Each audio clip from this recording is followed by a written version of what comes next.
Fala pessoal, sejam muito bem-vindos a mais um episódio do Dia de Prosa. Eu e meu amigo Gustavinho, que estava aí de viagem. Passeando, né? Passeando. Não, se especializando, na verdade, né? Não tem nenhuma viagem à toa em van. Não. Dificilmente. Às vezes acontece, né? É bom também passear, mas eu fui a especialização, fui a cursos, né? E aí, lá. voltou mas os caras melhor? ficam... Voltei, com certeza, sempre melhor. A cada dia melhor, 1% melhor todos os dias. Diz Mas aí. no final do ano tá 365% melhor. Melhor do que como iniciou. Nós estamos hoje, Gustavinho, com um convidado super especial.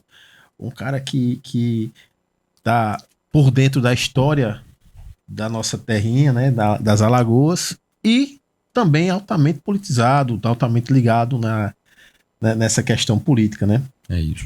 Estamos aqui com o Ronald. Prazer. Ronald, Muito prazer. satisfação Muito bom recebê-lo aqui. Apresente-se aí para o pessoal que nos assiste. Bom, meu nome é Ronald Alves. Eu nasci lá em Maceió. Eu passei a maior parte da minha vida vivendo em Rio Largo, que é o municípiozinho do lado, né? E eu sempre fui altamente influenciado pelo meu pai, velho, que meu pai é de Murici. Então eu sempre cresci um pouco insatisfeito com a nossa política de Alagoas. E sempre tive muita curiosidade sobre... Putz, é assim, mas era assim antes? Eu sei porque eu sempre ouço a história de que antes era melhor e agora tá piorando. E aí eu sempre corri atrás para entender como é que antes funcionava e como é que a gente pode fazer para voltar a ser grande de novo, né? Tanto que eu falo muito que o maior objetivo é fazer Alagoas ser grande, né, velho? Porque a gente sempre foi o estado mais politizado do Nordeste, velho.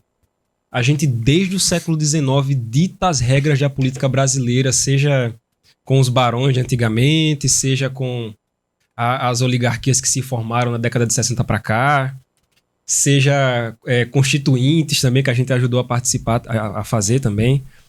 E eu sempre tive curiosidade, putz, por que a gente é tão relevante assim, velho? Por que a galera de Pernambuco aqui do lado não é tão relevante quanto a gente? Sendo que eles se acham tanto. E é uma curiosidade minha, velho. E eu sempre busco pesquisar e me informar, entender. E a meta é sempre tentar fazer o Estado ser o melhor possível, cara. Porque vai melhorar a nossa vida, né? Nesse contexto de Estado, vamos buscar lá historicamente, quando a gente, né, apesar de falar um pouco de Pernambuco, a gente se desmembra, né, de Pernambuco. Desmembra de Pernambuco. As figuras mais impactantes que você...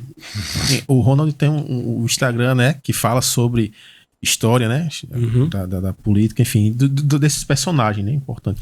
Quem seria, assim, essa personalidade que apareceu, assim, de maior destaque em Alagoas, quando a gente se torna independente? Nossa, a figura... Porque são muitas. É até curioso, velho, porque o que a gente tava comentando aqui agora.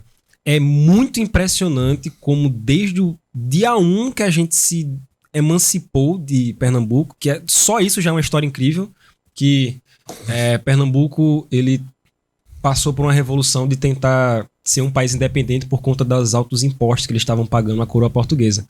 E a galera que era elite daqui da região de Alagoas não gostou dessa ideia. Por alguma razão a gente tinha uma lealdade muito grande à coroa e estava insatisfeito com a metrópole, que era Recife. E a gente já aí começou a fazer uma articulação política para a gente se separar deles. Ou seja, não só foi uma questão de Pernambuco receber uma punição por tentar virar um país independente e tudo mais, mas a gente se articulou pra, bicho, a gente é diferente desses caras aí, velho. Não somos a mesma coisa, a gente não é feito do mesmo material, não, velho. E desse ponto até o ponto ali que a gente pega no século XIX, cara, é extraordinário o quanto Alagoas foi relevante para o Brasil Império, assim, velho. A gente pega ali no dia 1, Barão de Penedo. O cara que... Ele era de Penedo, mas ele, muito jovem, foi estudar na Europa.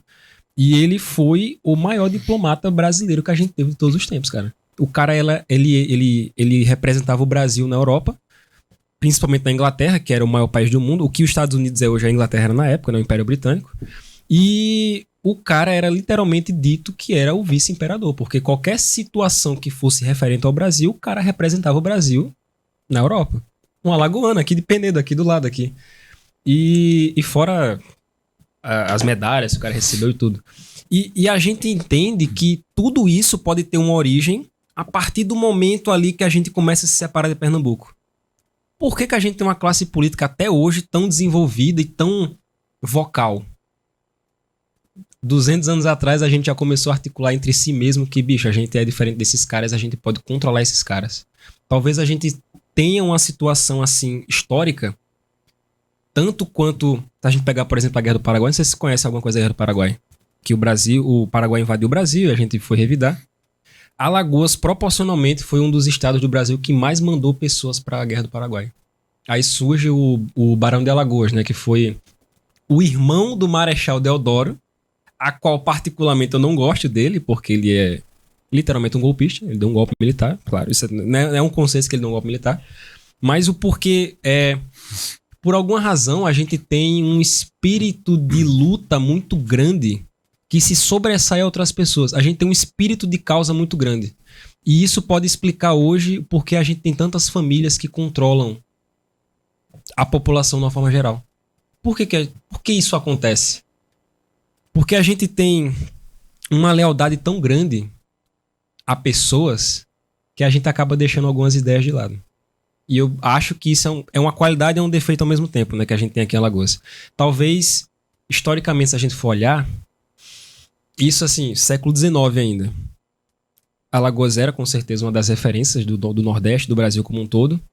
Fizemos grandes nomes, só que eu sinto que tudo aquilo que era ligado à família imperial, a partir do momento que o Marechal Deodoro faz ali a proclamação da República, foi tudo esquecido, velho. Mesmo que a gente faça homenagens a ruas em Maceió e tudo mais, a gente ignora tudo assim, porque eu sinto que é proposital a gente querer que a população não entenda que ela tem heróis e não tem autoestima. Acho que tudo passa por isso. E foi até o motivo de eu ter começado a fazer vídeos para o Instagram. Eu faço vídeos pro YouTube também, eu tento fazer vídeos mais longos também. A partir do momento que você tem autoestima como povo, ninguém vai controlar você, véio. Se você tem autoestima, você é incontrolável. Se você não tem autoestima, você tá suscetível que alguém mande em você, velho. E hoje isso acontece. E eu quero acabar com isso. E você acredita que essa autoestima, ela vem do Estado como um todo, da população como um todo, ou de A, B e C, de figuras, apenas algumas figuras? Não, eu acho que a gente pode usar o exemplo de algumas figuras para melhorar nossa autoestima. Porque não só... Eu sei que eu falei barões e tudo mais, mas a gente também tem algumas figuras também que... uma alagoana incrível também, que ela participou da articulação do voto feminino. E ela era da periferia de Maceió, assim, uma mulher negra de periferia, e ela participou da articulação pro voto feminino. E foi uma coisa engraçada que eu fiz um vídeo sobre isso, e é incrível como as pessoas gostam de desmerecer. Os próprios alagoanos desmerecem as próprias figuras de Alagoas. Pô, velho, a primeira coisa que eu vi foi... Ah, mas o voto era só se ela fosse casada. Tá, mas tudo bem, mas é um primeiro passo, cara, pra alguma coisa. Se você sempre vai querer desmerecer qualquer atitude de melhoria, nenhuma melhoria vai acontecer. Perfeito. Sabe? Eu quero que as figuras que a gente tem, que são incríveis, sejam conhecidas pela população. Tanto que a gente deu uma volta aqui na casa do Graciliano Ramos. Cara, incrível. As pessoas têm que conhecer as figuras para que a gente crie uma autoestima e que a gente consiga, assim, fazer com que a gente tenha o destaque que a gente merece. Você acha que, pelo que você está dizendo, acho que dá até pra gente concluir aquilo que é ditado popular, né? Santo de casa não faz milagre. E aí, santo de casa não faz milagre, a gente dá o verdadeiro valor aos nossos heróis, aos nossos santos, a gente dá o verdadeiro valor ou não? Isso é comum somente em Alagoas ou em todo o Brasil? É em todo o Brasil, sim. É em todo o Brasil, sim. A gente em Alagoas também não foge disso. A gente não valoriza a nossa própria história, a gente não... Aí a origem disso é discutível. De onde começou... A partir de que ponto começou isso? Beleza, mas... Se a gente não partir de algum ponto de que temos que conhecer nossa história, porque um homem que não conhece seu passado não tem como planejar seu futuro. Se a gente não fizer a lição de casa de conhecer os heróis ou as causas que aconteceram aqui e tudo mais, a gente nunca vai conseguir desenvolver o nosso estado de fato. Que é o objetivo final, velho. Eu tenho certeza que talvez alguém que esteja assistindo, ou vocês dois que estão aqui, vocês querem que o nosso estado seja bom, velho. E a gente tem uma vantagem incrível. Pode falar palavrão aqui? Fala, fica à vontade. A gente tem se fosse Davi, ia dizer, olha a boquinha. Viu? A gente tem uma vantagem do Tananã aqui por a gente ser um estado pequeno e ter uma população pequena. Qualquer medida pública que a gente faça aqui dá resultado rápido. Com todo o respeito do mundo. Mas imagina quem quer resolver a Bahia, velho. Quem quer resolver a Bahia tá com um grande problema. Vou falar uma palavrão agora. Tá com um grande problema nas costas, porque isso vai ser coisa de 30 a 40 anos, velho. Se a gente fizer um bom planejamento, em 12 anos a Alagoas vira quase uma Singapura aqui, velho. A gente faz... E é uma coisa que a galera de Sergipe tá fazendo a lição de casa, viu? Estadozinho pequeno tá investindo em altas indústrias ligadas ao agronegócio. Traz fábrica... aqui tem um plantio de limão. Irmão, faz incentivo para trazer uma fábrica de suco do lado do plantio de limão. Faz uma fábrica de sorvete do lado da fábrica de suco. Gera classe média. Faz com que as pessoas tenham poder aquisitivo. E aí você torna as pessoas independentes. E proporcionalmente... E tem uma pesquisa... É que eu não vou lembrar o ano da pesquisa, mas eu acho que é de 2 anos atrás. Que é... Quanto maior a classe média, o número de pessoas que tem na classe média em um município, menor é a quantidade de votos no Centrão. Ou seja, se a pessoa para de depender de auxílio do governo, se a pessoa começa a ter autoestima, várias frentes, começa a ter autoestima, começa a pensar que, putz, véio, talvez eu esteja pagando uma conta muito alta, as coisas começam a melhorar. O problema é, a gente tem uma classe política que quer fazer isso? Temos alguns. Também não vou desmerecer. Tem alguns que eu acho que, beleza, esse cara que tá fazendo um bom trabalho.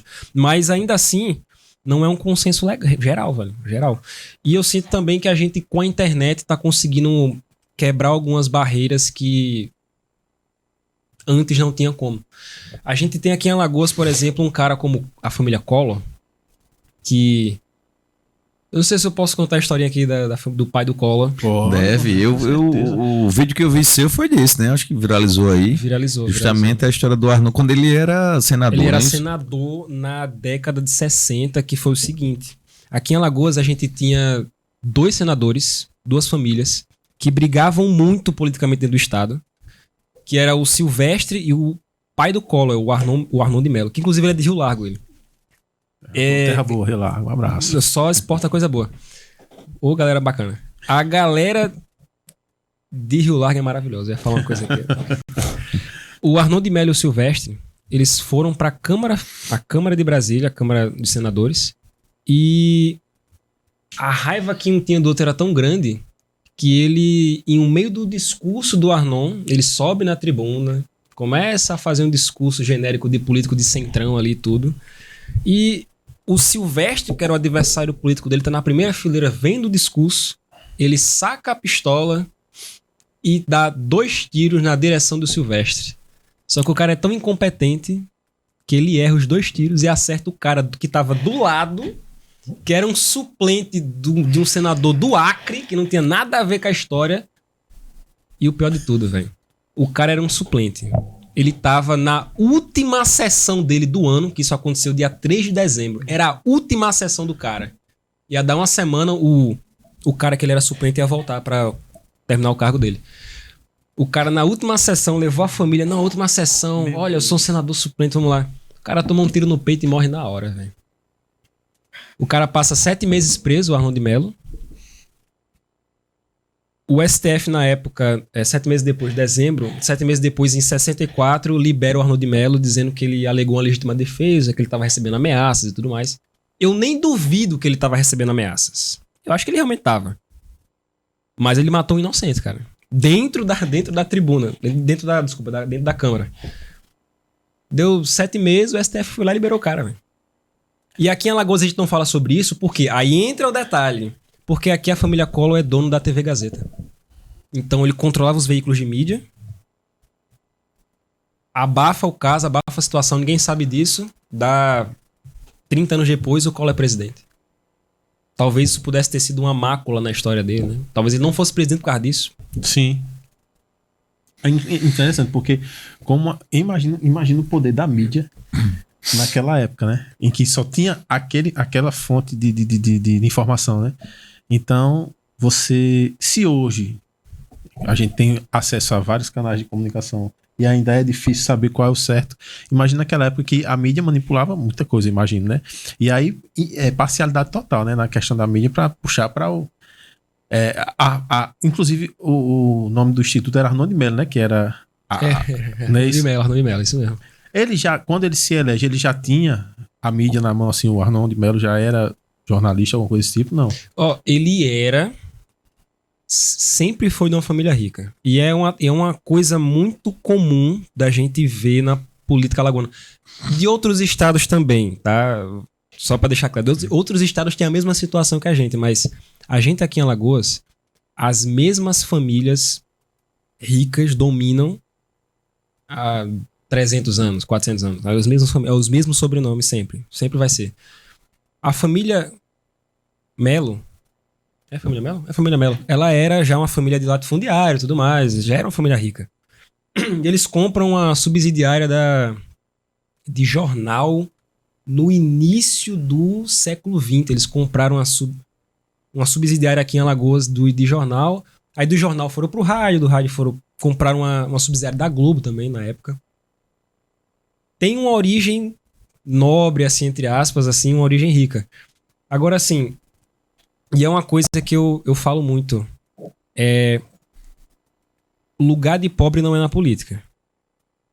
Essa é a realidade hoje. A realidade tem que ser, bicho, qualquer um tem que poder ter uma boa ideia e ter um bom planejamento para exercer uma função como essa. Porque, não sei, eu falo uma coisa aqui que pode sair eu e você preso daqui quase agora. Aí... Quem é? Nós estamos presos? Eu não compactuo com qualquer fala que o convidado falou. Né? No final, né? Sim. É que assim, cara, falando em Alagoas especificamente, talvez Alagoas não seja nem uma democracia de verdade. Né? Por que seria? Porque a gente tem... Quer dizer, por que não seria, né? Porque não seria. Melhor, né? Por quê? Por que não seria? A gente aqui em Alagoas, a gente não é democracia porque a compra de voto aqui é completamente descarada. Quem tem mais dinheiro compra mais votos e ganha. Você acha que isso é só Alagoas? Não é só Alagoas. Outros estados fazem a mesma coisa. Uhum. Focando em Alagoas, que é onde está o alcance de que eu posso criticar. Né? Eu não posso criticar. Que é, Jonas? Não, eu acho que... Eu não tenho opinião nenhuma sobre isso. Eu acho que também Eu não compactuo com nenhuma fala que o nosso convidado prestou. Quero deixar claro. Mas, assim, vamos buscar... Você consegue descobrir a causa, a origem disso aí? Cara, dá pra tentar, velho, saber, velho. Eu tava até conversando ontem com alguns amigos meus. A gente, na verdade, começou a fazer A gente começou a fazer um pensamento de por que, primeiramente, Alagoas é tão influente politicamente. A gente chegou a essa conclusão que era a partir da emancipação. Já começa a se formar uma classe política ali. E eu acho que é a partir do ponto que a partir da década de 30, velho. Por quê? E de novo, sei que vai comentar em algum momento, abro margem, acho que tá errado, não sei o quê, tudo bem. Mas a partir da década de 30, a gente tem uma nova Constituição no Brasil. Teve uma Constituição e tudo isso é uma tese política muito clara, que é a política, o Brasil, ele é dividido em ciclos constitucionais. A gente tem da independência 1824 até 1889. Não, perdão. 1824 até 1891, uma Constituição. É um ciclo político. 1891 até 1831, outro ciclo político. E eu percebo que as maiores famílias de Alagoas começaram a surgir a partir de 1931. Que é uma outra Constituição, que é a Constituição onde o Vargas, supostamente, vira um ditador. É a partir dali, daquele momento. E as maiores oligarquias do Brasil começam a se formar ali também. Eu não sei se vocês manjam alguma coisa de Pernambuco. Eu tenho muito contato com a galera de Pernambuco. E lá tem a família Arraes e Campos. Que antes era a família Arraes, era a família Campos. Eram duas coisas. Eram duas famílias que viraram uma família só. O maior nome da família Arraes surge nessa época. Da década de 30, 40, 50. muitas oligarquias surgem nessa época também. Já era o Miguel Arraes nessa época? Acho que é o avô do atual prefeito, né? É o avô do atual prefeito, isso mesmo. Atual prefeito de Recife. De Recife, sim. Eu entendo que a partir daí... Interessante isso, eu tava, né, falando nos cursos aí, eu tava lá em Recife, a gente até falou um pouco... Tu foi pra Pernambuco? Foi, tava agora recentemente lá. E conversei com algumas pessoas lá sobre política, e estavam falando, família Arraes, do Eduardo Campos, né, pai do João Campos, Sim. E falaram justamente em relação à popularidade do Miguel Arraes e o carisma que ele tinha, que ele era aquele tipo de cara. Eu achei interessante porque era o pernambucano falando, aqui são palavras dos pernambucanos. Ele é aquele cara de sentar ali numa praça, comer alguma coisa, tá ali com a galera que tivesse ali, o pessoal que tivesse ali, então de bater papo, de ir na feira, de conhecer todo mundo na feira, de abraçar. Então era aquele político realmente carismático. E me parece que o Eduardo Campos seguiu essa linha também, e o próprio João Campos. O João Campos, agora, pronto, ontem, não teve aquele rapaz, você viu lá também? Tava lá com a gente, sim, né? Ele, pernambucano.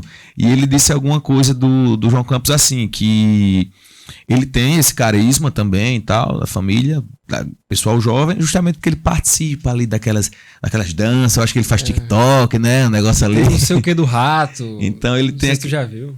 Não, isso aí não. Eu sei que ele tem essa... Clarinho que sim, é do tá ligado?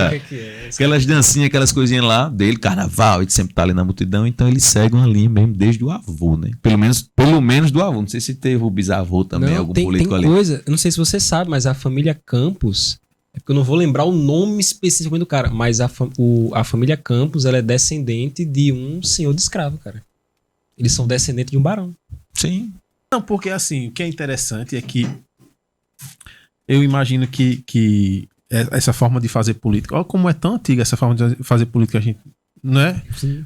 Aí a gente vem pra esse populismo barato, assim, de tipo, eu imagino que o seu Miguel ia lá numa roda de capoeira, que era dancinha, sei lá, alguma coisa da época, alguma dança da época, ficava lá, batendo palma, me dá um berimbau aqui, então. Aí vem o João Campos e tá dançando lá, a moda do El-Chan tá rolando, ele tá lá no meio, batendo palma. Aí vem agora a dança do TikTok, aí o menino também tá lá, fazendo a mesma coisa.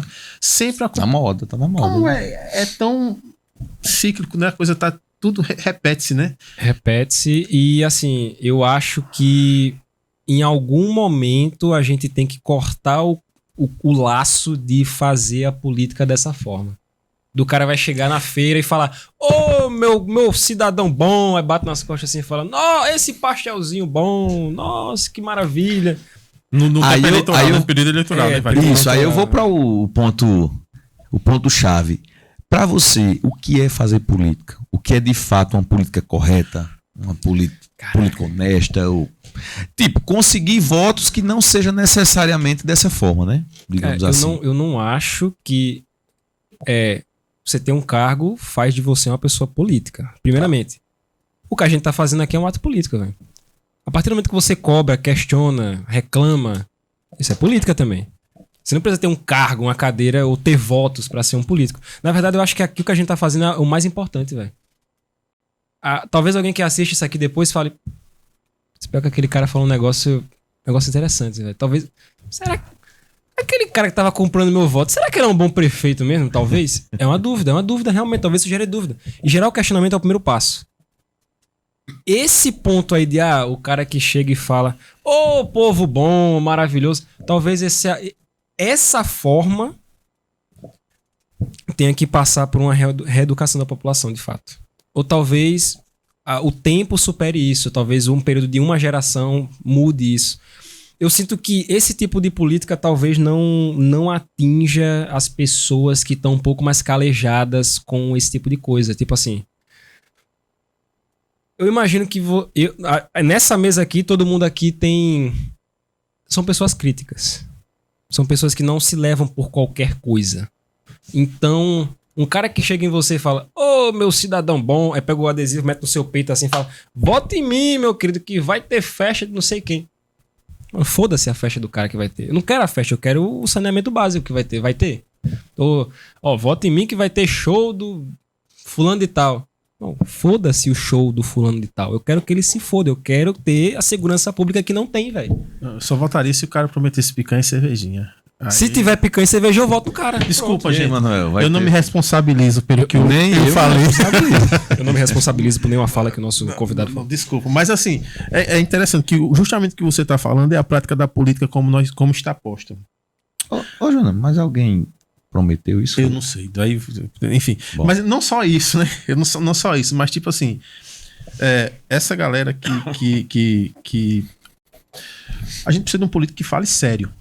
Que diga o que de fato as nossas... Por exemplo, nós estamos passando por um momento de turbulência e nós vamos ter que cortar gastos, fazer coisas necessárias para o nosso futuro. E esse discurso não é popular.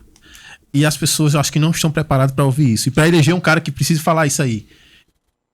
Talvez seja isso, como você falou, cultural. Aí você vai votar em quem? No cara que diz assim, eu vou... melhorar a sua vida.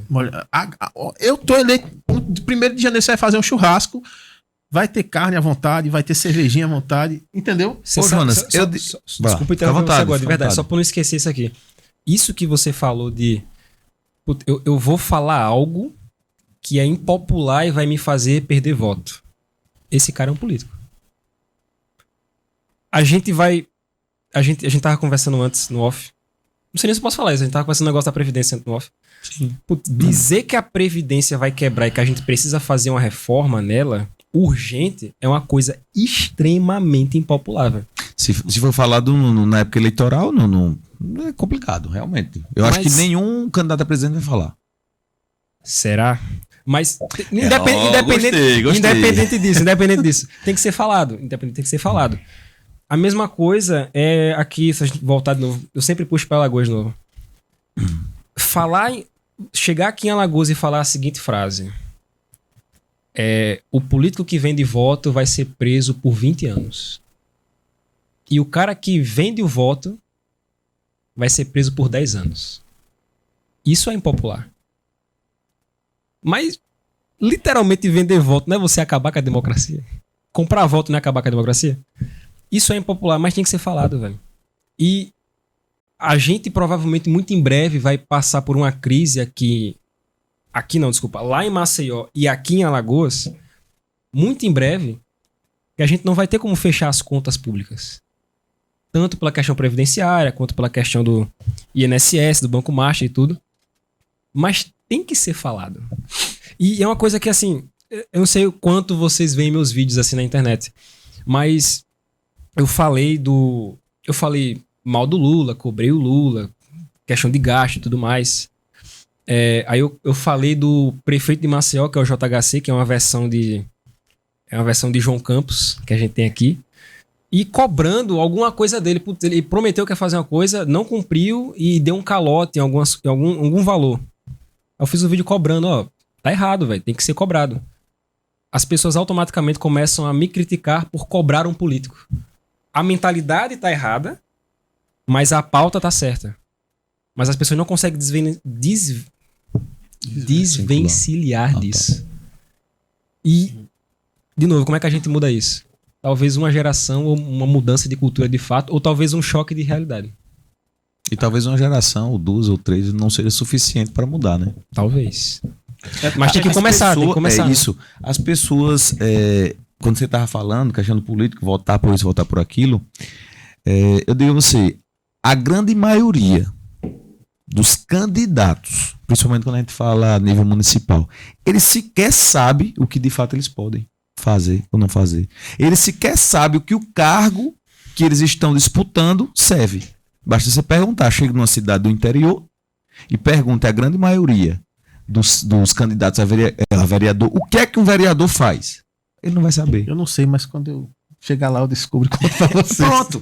Nossa. Pois é esse nível. Teve um deputado que se elegeu assim, não foi? Tiririca, que tá no seu 3º mandato. Olha aí. Não. Vai mudar de estado, inclusive. Ele vai sair de São Paulo e vai vendo aqui? Vai sair de São Paulo pra onde? Pro Ceará. Ele saiu de São Paulo, que ele tava, se eu não me engano, posso estar errado, mas ele tava no PL e vai sair de São Paulo pra ir pro Ceará pra candidatar a deputado também lá, só que agora pelo PSB do Ciro Gomes. Aí eu lhe pergunto, como é que chega a esse nível? Como é que uma população chega a um nível?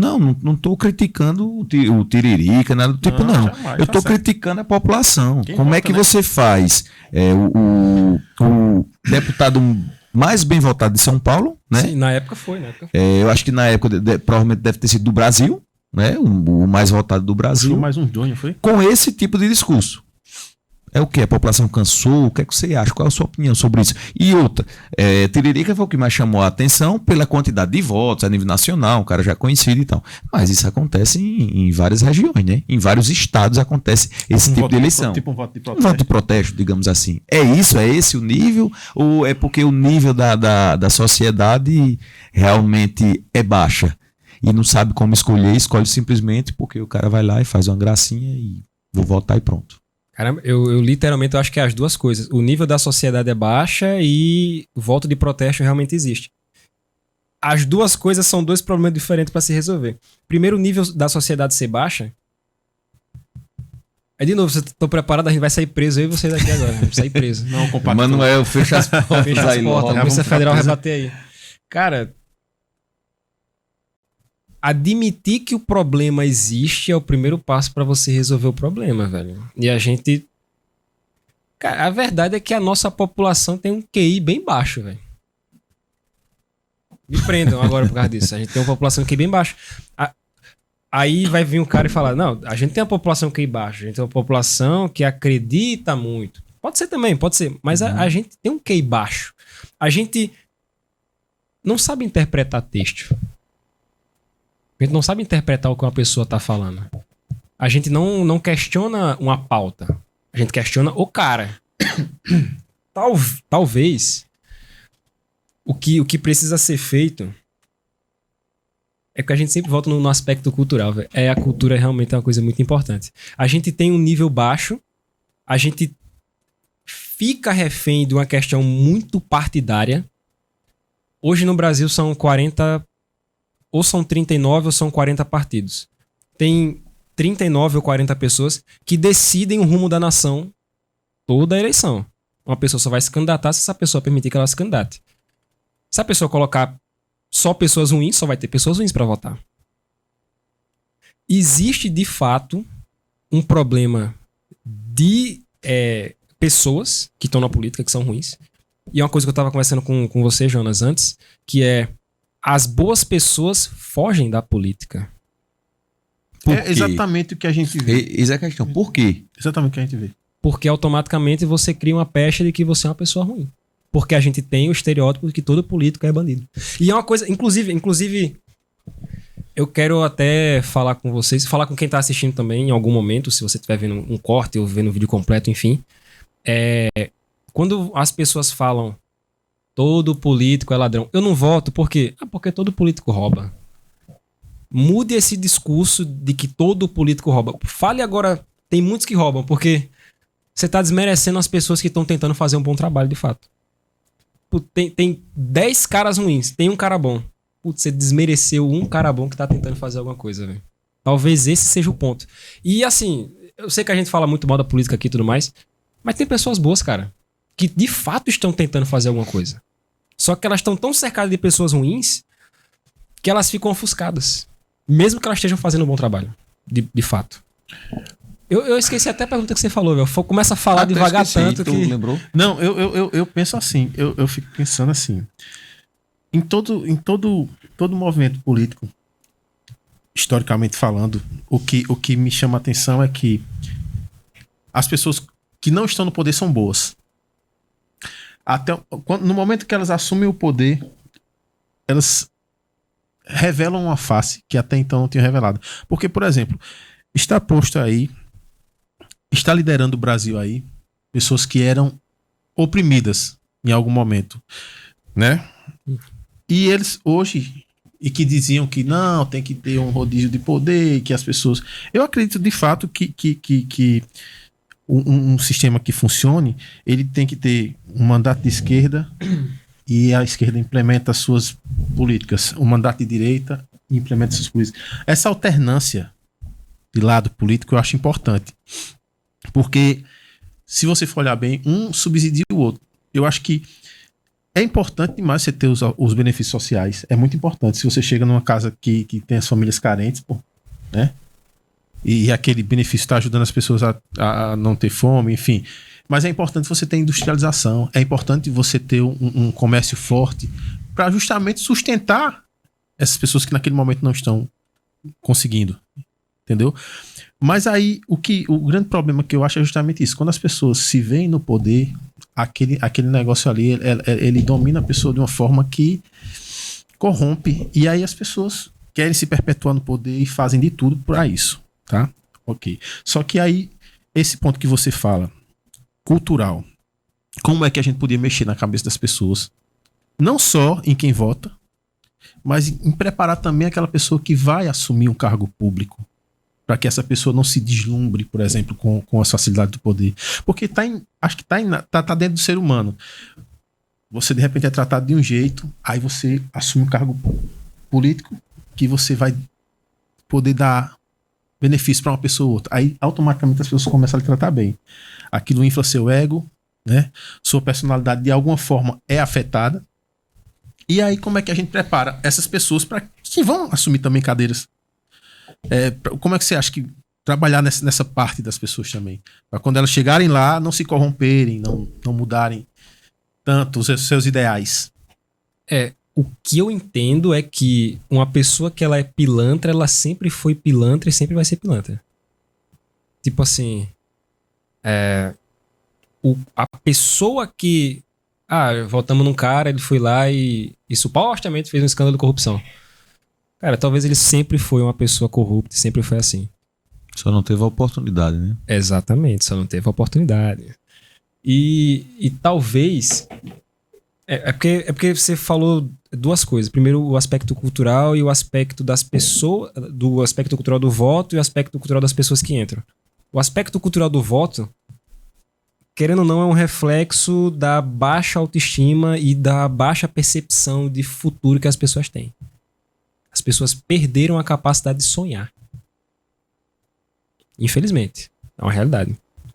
Vamos tentar trazer essa esperança de qualquer jeito, mas as pessoas perderam. As pessoas estão muito desiludidas, véio, com a política em si. Eu entendo, eu também tava. Talvez ainda... Se uma ou duas coisas der errado, talvez até eu recaia também, mas... Puta, é foda. A vontade de mudar as coisas é muito grande, velho. Eu tô de saco cheio. E qualquer ideia que a gente vá fazer agora... Pô, você virou senador da República agora. Qualquer coisa que você faça agora só vai ter reflexo daqui a 10 anos, velho. E você talvez não tenha o voto daqui a 10 anos. Aí o cara pensa o quê? Tô na cadeira. Meu pequeno assessor, manda metade do salário pra mim aí. Fica de boa aí. Bota o funcionário fantasma aqui. Bota minha filha ali pra dar uma moral pra minha filha também ali. O ponto é, as pessoas que entram na política em geral já são pilantras de fato. E a população tem uma limitação de opções. Inclusive tem uma coisa que eu venho conversando muito, eu quero saber a opinião de vocês também. Agora eu vou perguntar a vocês, agora eu sou entrevistador do podcast. Perguntar pra vocês, velho. Tem uma coisa que países desenvolvidos fazem que se chama candidatura independente, velho. Onde a pessoa vai concorrer sem precisar de um partido. Porque no Brasil precisa. Qualquer pessoa que queira se candidatar, ela tem que ir até um partido e falar, me lance. E aí começa com Chaves, aí começa todas as coisas. Tanto que eu vou até trazer a coisa internacional aqui.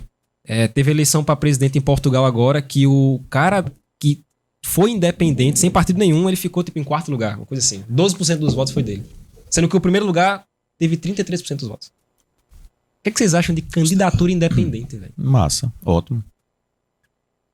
Seria ótimo. Se você tem uma dependência, às vezes o cara tem um nome bom. Assim, um nome bom não. Às vezes a pessoa é uma pessoa boa, digna, decente, que realmente é preparada, é competente, poderia assumir um cargo ali. Eu ouço muito que talvez a necessidade de ter uma filiação partidária fez com que algumas pessoas, aqui em Alagoas especificamente, algumas pessoas aqui em Alagoas, ficassem reféns de um partido que é um covil de pessoas más, pessoas ruins. Ou seja, a pessoa precisa. Vamos supor, você é uma boa pessoa. Você quer ser vereador na sua cidade, velho. E aí você precisa de um partido. Você tem que ter um partido. Onde você tente correr, você vai ter que pedir bênção para alguma pessoa que supostamente é uma pessoa que talvez não tenha uma índole boa. Você fica refém disso. E países desenvolvidos, essa opção sempre tem. Sempre. Ah, mas a maioria dos candidatos ainda assim concorre por partidos. Beleza, tudo bem. Mas aí o cara fala, puta, eu tenho aqui no município eu tenho uma pauta e eu não quero estar com essas pessoas. Puta, era pra ter uma candidatura independente, né? Só que isso é inconstitucional, né? Sim. É inconstitucional. Ou seja, estamos falando aqui uma coisa que é contra a lei. E aí foi complicado. Eu gostaria de dizer tudo que eu disse. E Não. questão de fundo partidário, o que você acha? O Vai fundo na mesma partidário. Tem um fundo partidário e fundo eleitoral. O fundo partidário, se eu não me engano, é para manutenção da instituição partidária. O fundo eleitoral é quando a pessoa tem um determinado número de deputados e ela ganha uma verba. Eu posso até conferir o valor, mas se eu não me engano, a cada deputado eleito federal, o partido ganha 8 milhões de reais, parece. Aí a cada governador esse valor aumenta, a cada senador o valor aumenta. Eu posso estar errado, abro mais para estar errado o valor aqui. Eu sou contra o fundo partidário e o fundo eleitoral. Porque isso você tá... Eu entendo que é uma forma de institucionalizar a democracia, mas ao mesmo tempo eu vejo que países desenvolvidos não têm isso, velho.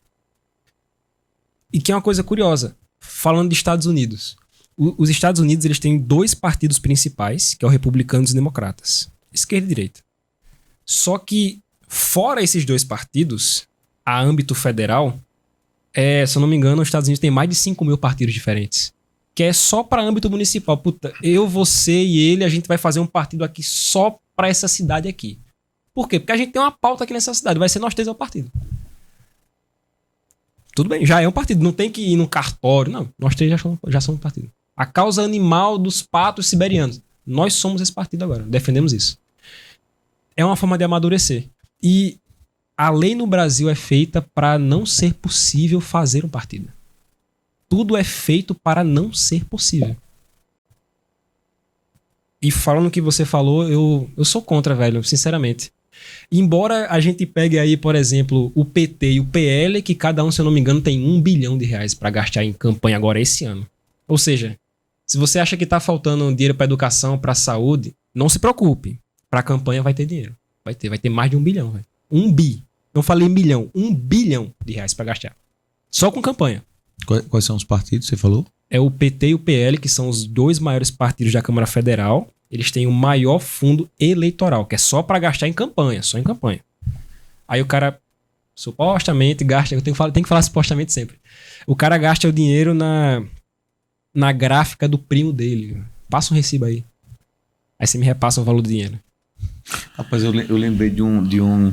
Foi um videozinho que eu vi, não sei o nome do cara nem nada, mas o cara teve, parece que... Ele disse que gastou 30 mil, ou foi 25 mil, uma coisa assim na campanha. Não sei se era de fundo ou foi do bolso, né? Não sei exatamente o que foi. Não, mas era um coitadinho. Aí ele disse que teve 5 votos. Amigo, como é que casa, hein? Vamos supor, 25 mil, né? Sei lá. 6 mil por voto. 5 mil, olha. Sim, se foi 30 mil, 5, 6 mil por voto. Voto o cara da porra. Mas ali eu entendi assim que não foi nem que ele. Comprou, né? Não foi nada, não. Foi porque campanha. O coitado achava que, assim, é o que deu a entender, né?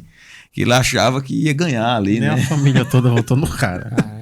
Teve um colega meu que foi candidato uma vez, eu achei interessante que quando tava finalizando ali, 5 horas da tarde, próximo a finalizar, eu passei, né, na frente da casa da avó dele. Passei na casa da frente da avó dele.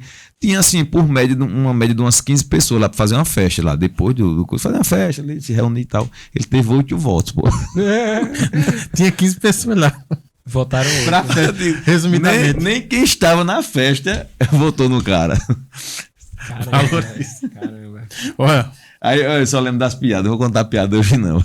Conta. Olha. E a questão da saúde? Você falou que não vai ter dinheiro para a saúde, mas vai ter dinheiro para a campanha. A questão da saúde, que acho que é primordial, né? Uhum. Me conta aí, como é que tá essa questão aqui no nosso estado? É que você falou saúde e você começou a rir. Sério. É sério, meu amigo. É sério. É porque ele tá rindo da piada, da história anterior aí. o seguinte, velho. A gente aqui em Alagoas, de novo, vou puxar pra Alagoas, que é onde eu tô mais por dentro das informações, assim. A gente aqui em Alagoas teve recentemente um caso, por exemplo, tem uma moça lá de Maceió, que ela tem um pai, que ele teve um problema no coração, e ele ainda precisa do marca-passo. No Hospital Veredas, que minha mãe inclusive trabalhou lá. Ela era técnica de enfermagem, né? Ela trabalhou lá. O Veredas é o tipo de hospital que é a seguinte situação. Eles passam 4 meses sem pagar. As pessoas trabalham de graça. Se a pessoa faltar, é demitido por justa causa. Existe oficialmente o repasse do valor para manter a instituição, mas as pessoas não são pagas. E não tem dinheiro para manutenção dos equipamentos. Essa menina fez um vídeo na internet falando que o pai dela tá dependendo do marca-passo. Aí a gente entrou em contato com ela para expor mais ainda essa situação ainda. Ixi, cobrança. Expor essa situação e colocar um holofote numa questão muito grave que é literalmente, supostamente, pessoas que estão desviando dinheiro da saúde pública. E parece que as pessoas não estão dando devida importância a isso. Aqui em Alagoas a gente tem um problema grave de pessoas de profissionais da saúde que trabalham sem receber, literalmente por amor, são cobradas por isso. Temos pessoas que pagam impostos e não recebem o serviço, e não pagam poucos impostos, pagam muitos impostos. E a gente tem aí um secretário de saúde que já foi exonerado do cargo, beleza, mas que supostamente, segundo a Polícia Federal, desviou 100 milhões de reais. E também, segundo a própria Polícia Federal, e supostamente, não estou afirmando isso, é a Polícia Federal que falou, usou o dinheiro pra comprar uma casa pra um amante, velho. Maragogi, parece. Aí, tipo, você vai botar um holofote nessa história, é uma história cabeluda, pô. É muito cabeludo. Tipo assim, tem quem não se revolte com uma coisa dessa? A saúde em Alagoas é precária, velho. Precária. E assim, eu nem trabalho com a área da saúde. Eu sou de outra área, nada a ver. Mas precisa, né? Precisamos. E estamos sendo supostamente roubados. E quem tenta colocar um holofote nisso, acaba que as pessoas apoiam, né? Pô, tá botando um holofote nisso. Mas eu sinto que é como se aqui as coisas morressem muito rápido, velho. Tipo, isso aconteceu no mês passado, em dezembro. Puta, da janeiro ninguém nem tá falando disso aí mais, velho. Ninguém nem liga. Não será porque também aparecem outros casos tão complicados quanto, e aí vai ficando no fim da fila? Será por isso? Pode ser, mas eu também acho que tem um fator desesperança. Ah, beleza, pode ser que apareça realmente um outro caso que tome esse lugar. Só que o cara ainda tá lá esperando marcar passo ainda. E as pessoas que estão lá esperando receber ainda estão lá ainda. E o mais importante de tudo, as pessoas não estão se revoltando com isso. E eu fiz até um vídeo sobre isso que eu falei o seguinte: eu não estou afirmando que o secretário roubou o dinheiro, eu não estou afirmando isso, de nenhuma forma. A notícia, a Polícia Federal estão divulgando essa informação porque está sendo feito um processo de investigação, só deixando claro. Mas mesmo com essa polêmica toda, é capaz desse secretário aí concorrer para deputado e ganhar também, né? Porque as pessoas vão esquecer o que acontece lá na eleição e o que acontece agora já... parece que são 15 anos de diferença, quando é 6 meses de diferença só. As pessoas têm uma memória curta para as coisas, para problemas que elas podem resolver, que mano, acho que eu não vou votar nesse cara aí, talvez. Rapaz, eu tava pensando aqui num negócio, falando de política também, e que é interessante. Você falou isso aí que, às vezes, parece que foram 15 anos, né? De distância do que aconteceu para uma eleição. O que é que você acha da fala que a gente ouve muito? E quem tá assistindo aí... Quem tá assistindo já falou isso. Rouba, mas faz. Meu amigo, o que é que você acha dessa frase? Rouba, mas faz. Rouba, mas faz. Não, interessante, que eu já vi algum vídeo, não sei nem de onde era o cara, mas foi engraçado isso, rodou o Brasil inteiro aquele vídeo. Um político lá, ele disse assim: rapaz, olha, fulano tá roubando demais. Aí ele disse que ele roubou. Aí ele disse, não, eu roubei, mas roubei pouquinho. E tu lembra desse vídeo? E esse outro aí? Agora esse que tá aí, meu amigo, tá roubando demais, tá demais. Ou seja, é assim mesmo, é na cara, Bicho, parece comédia, né? Se você pega um vídeo desse, manda pra um país que tenha o mínimo de seriedade, quer dizer, não precisa não. Basta você aqui dentro do Brasil mesmo, vira piada uma coisa dessa. O próprio político, eu acho que era prefeito, dizia um negócio desse, não, eu roubei, mas foi pouquinho, aí todo mundo fica ali rindo, tal, tapeando. Mas é isso, rouba mais faz. O que é que você acha disso? Já tá impregnado na nossa cultura? Tá impregnado na cultura. A gente sempre volta no ponto cultura, né, velho? Tá impregnado na cultura do rouba mais faz, porque falta de fato um critério objetivo para as pessoas definirem o que é um bom político ou não, velho. Assim, somos pessoas razoáveis em dizer que rouba mais faz. Pô, não é melhor só não roubar, velho? Político nem tem um salário ruim, velho. Os caras têm direito a uma porrada de coisa. Talvez nem era só melhor só não roubar, de fato. Exato.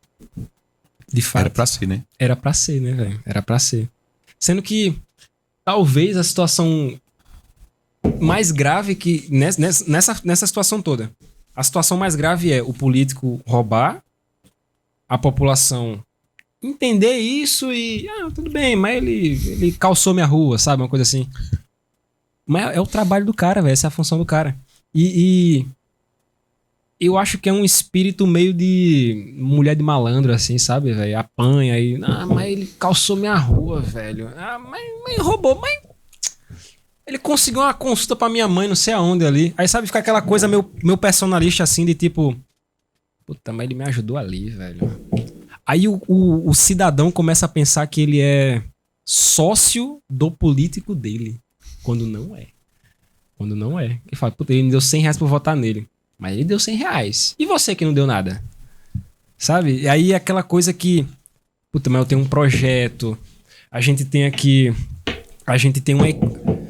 uma equipe literalmente só para desenvolver e estudar projetos para cada área, de cada atuação, de cada situação. A gente consulta especialista para cada coisa.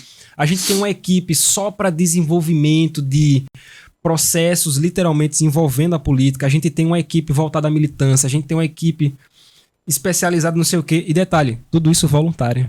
É só porque as pessoas têm um espírito de querer mudar de fato. E aí acaba que essa política é a regra. Mas tem que ter um ponto de rompimento, velho. E eu acho que o ponto de rompimento vai ser a gente. A gente que tá questionando isso. Eu, você. Cara, a gente vai mudar isso aqui de uma forma que as pessoas vão voltar a sonhar e ter esperança de novo, velho. E não é nem papo populista de tipo assim, meu povo, vote em mim. Não. As boas pessoas têm que estar pensando que elas são a maioria e que a classe política, que são más pessoas, supostamente más pessoas, elas são a minoria. Elas são a minoria, pô. Tem mais pessoas boas do que pessoas ruins. Como é que as pessoas ruins estão sempre ganhando, velho? É um questionamento aí, fica a dúvida aí. E aí, Joninhas? Tá isso, esperançoso? Não, basicamente assim. E tem como não estar esperançoso? Tem que estar sempre, né? Sempre estamos esperançosos. Tem que pelo menos sonhar. Por exemplo, agora acabou de estourar essa história do Banco Master. Sim. Você tá por dentro, tá a par da situação até aqui, até esse momento?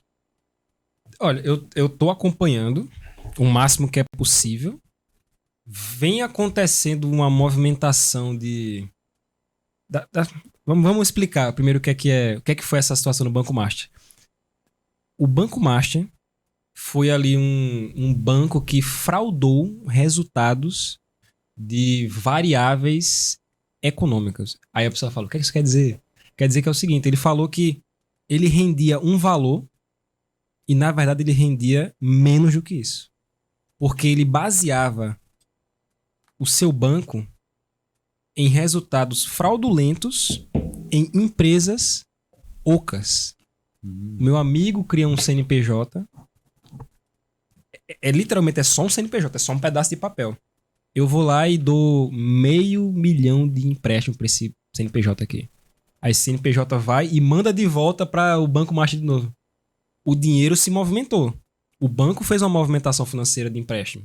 Isso prova que ele está dando dinheiro e recebendo dinheiro. É um bom sinal. Sim, aí ele no caso, ele fazia um empréstimo para esse CNPJ e essa volta seria como? Como uma forma de investimento dentro do banco, era isso? Uma forma de investimento dentro do banco. E o que acontecia? Ele ficou fazendo isso durante 5 anos, mais ou menos. Isso fez o Banco Master conseguir comprar alguns outros bancos também em volta, que inclusive foi o Banco Will, que quebrou agora recentemente.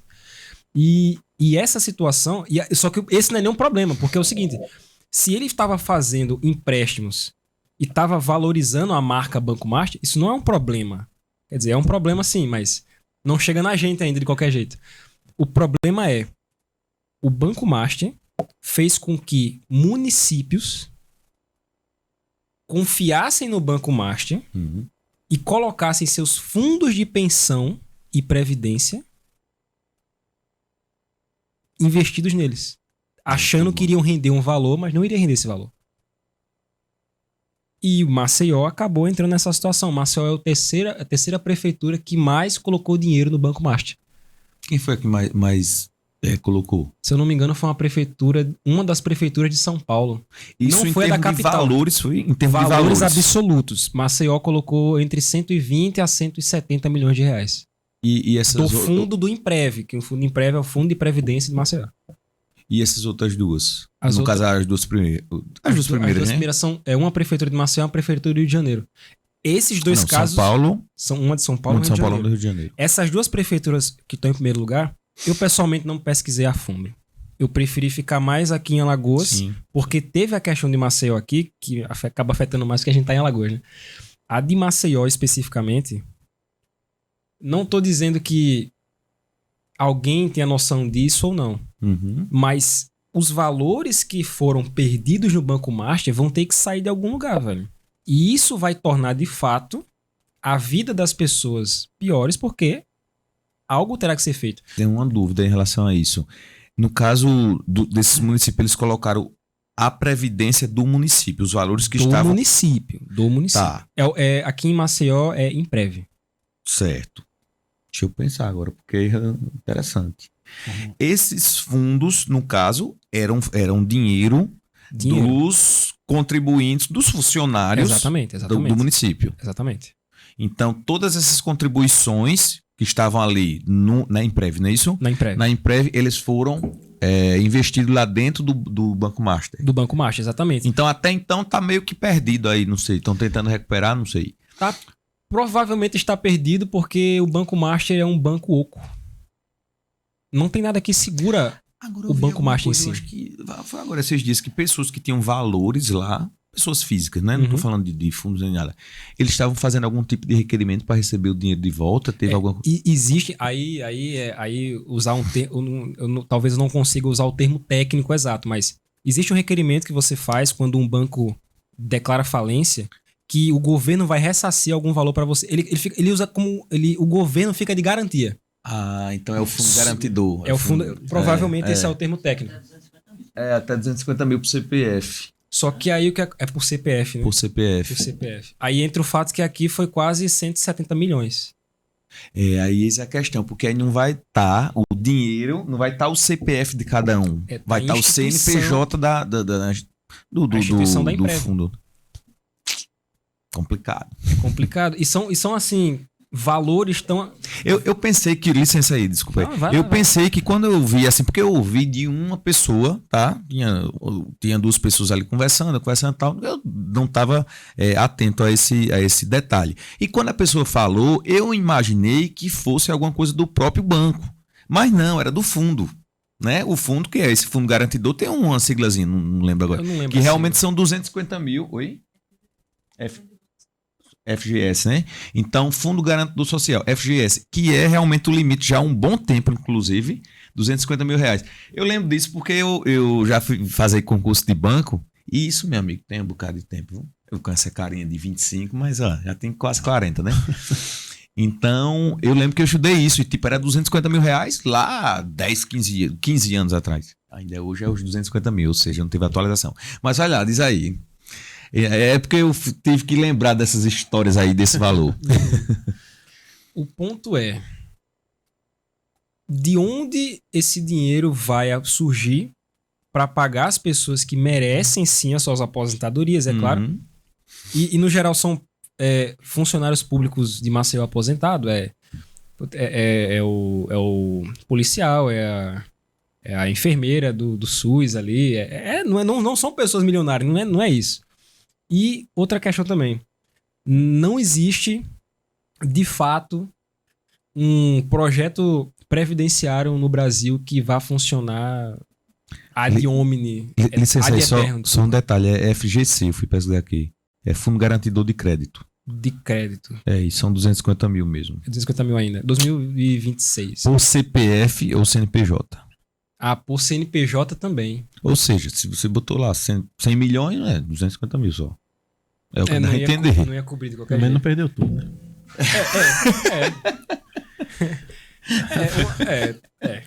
Coisa pouca, né? Perder pouco, né? Uma pessoa que botou 10 mil reais estaria coberta ainda de qualquer jeito.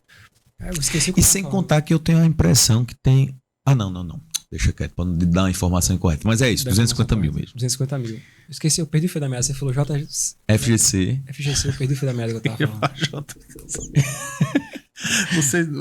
Mas enfim. Eu não ia falar nada. Eu não ia falar nada. Você que tá dizendo. Não. Mas enfim, olha. Jamais. Deixa eu dizer a tu. Ronald. Sim. Grata satisfação conhecer você. Né? Porque a conversa tá boa. É uma conversa séria, mas esse cara às vezes solta uma aqui, a gente ri, eu também, assim, vai, é bom que fica descontraído, né? Bicho, eu desejo, honestamente, muita sorte nessa missão, porque isso vai impactar nossas vidas diretamente. E dizer que as portas do podcast são abertas para você e para os demais companheiros que tiverem interesse de trocar ideia com a gente. A gente tá sempre disposto a conversar e ouvir ideias, enfim. E dizer que... Companheiros, lá ele, né? Camaradas, revolucionários, enfim. E vamos arquitetar novas conversas, enfim. Pessoal, vai outros assuntos, né? Outros assuntos. Tem porque a conversa é boa, já tá com uma hora tanto. Mas, olha... Assistam, né? Muito assunto aqui pra gente conversar, viu? Não, isso tem o Instagram. Eu quero que você deixe seu Instagram também antes de encerrar. Posso falar? Pode. Todas as minhas redes sociais são ronaldalves.al. Todas as redes sociais. Ronald Instagram, Alves. YouTube, TikTok, Kawaii, X. Tudo é Ronald Alves, tudo junto, .al.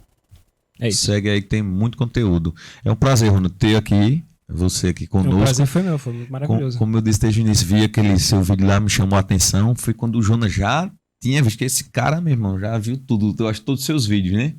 E aí, quando ele me mostrou, eu disse, não, amigo, eu já vi vídeo dele também, sem saber que a gente tava falando da mesma pessoa. Mas é um prazer tê-lo aqui, conhecimento aí enorme aí sobre política local, sobre a história de uma forma geral, e temos muitos assuntos ainda para tratar. Então, um prazer ter por aqui, e as portas, como o Jonas já falou, está aberta para você, seus companheiros, seus companheiros de luta. É isso, fica à vontade aí pra... Eu quero muito fazer... Ai, minha cara ali. Eu quero muito fazer... trazer outras pessoas aqui, que eu acho que vocês podem fazer um papo muito legal. Pessoas muito mais interessantes do que eu, na verdade, velho. Eu acho que eu devo ser a mais sem graça, velho. Tem pessoas muito mais legais do que eu. E...